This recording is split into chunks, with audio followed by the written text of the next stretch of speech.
حكم ما في سورة آل عمران: إذا جامع التوراة ميم ومنفصل مع الفتح والإسكان للقصر أبطلا، ومع وصل ميم الجمع والفتح إن تمد، ومهما تسكن مد واقصر مقللا، ومد بوصل حيث كنت مقللا، فخمس لقالون من الحرز تجتلى.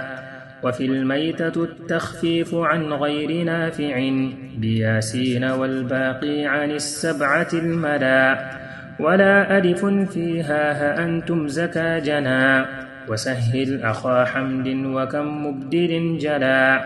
وفي هائه التنبيه من ثابت هدى، وإبداله من همزة زان جملا، ويحتمل الوجهين عن غير ما مضى، وهذا هو المرضي فاعلم لتعملا. وكنتم تمنون الذي مع تفكه عن أحمد خفف من الحرز تعدلا.